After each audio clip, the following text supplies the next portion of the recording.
मला एक सांगा, विद्यार्थी असणं म्हणजे फक्त वर्षभर अभ्यास करायचा, परीक्षा द्यायची आणि डिग्री हातात घ्यायची, की स्वतःच्या हक्कासाठी आवाज उठवणं ही आपली जबाबदारी आहे?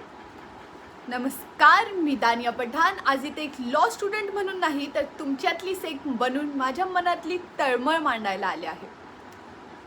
आपण नेहमी संविधानाबद्दल बोलतो. आपण कायदा शिकताना मला एक गोष्ट मनापासून पटली. संविधान हे फक्त कागदावर लिहिलेले कायदे नाहीत, ते या देशातल्या प्रत्येक माणसाच्या स्वाभिमानाचे ढाल आहे. पण आज परिस्थिती काय आहे? जर आजचा विद्यार्थीच आपलं म्हणणं मांडू शकत नसेल, त्याच्या प्रश्नांकडे जर प्रशासन दुर्लक्षित करत असेल, तर मग त्या संविधानाचा आणि लोकशाहीचा अर्थ तरी काय उरतो? इथे व्हिडिओ बघणाऱ्या प्रत्येक तरुणाला, विद्यार्थ्याला आणि त्याच्या पालकांना माझा एकच सवाल आहे.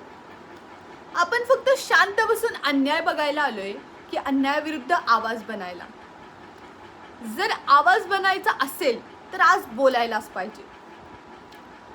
एका विद्यार्थ्याच्या यशामागे त्याची वर्षानुवर्षाची मेहनत असते, त्याच्या आई वडिलांचे आयुष्यभराचे स्वप्न असतं. म्हणूनच जेव्हा विद्यार्थी रस्त्यावर किंवा सोशल मीडियावर बोलतो, तेव्हा त्याला फक्त एक विद्यार्थी म्हणून नका बघू, त्याला आधी एक माणूस म्हणून सन्मान द्या.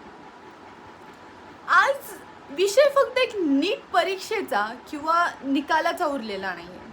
आज देशातला प्रत्येक वर्ग त्रस्त आहे. कधी शिक्षणाचा खेळखंडोबा, कधी रोजगाराचा पत्ता नाही, तर कधी विद्यार्थ्यांच्या भविष्याची चाललेला खेळ. शासनाने आणि प्रशासनाने आता तरी जागे व्हायला हवे.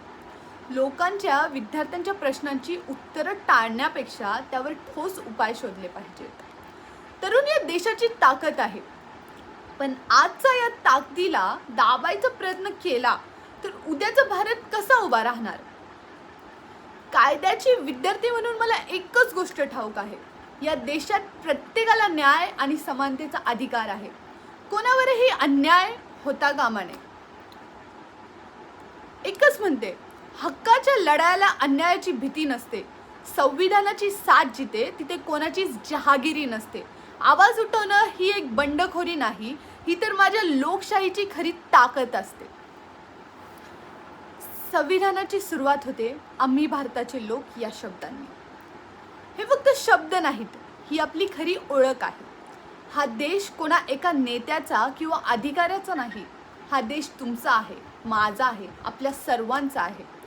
चला मग एकत्र होऊया आणि असा भारत घडूया जिथे न्याय हा फक्त पुस्तकातल्या पानावर राहणार नाही, तर प्रत्येक विद्यार्थ्याच्या आणि सामान्य माणसाच्या आयुष्यात प्रत्यक्ष दिसेल.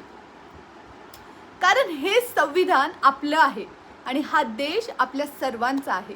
जय हिंद, जय महाराष्ट्र, जय भारत.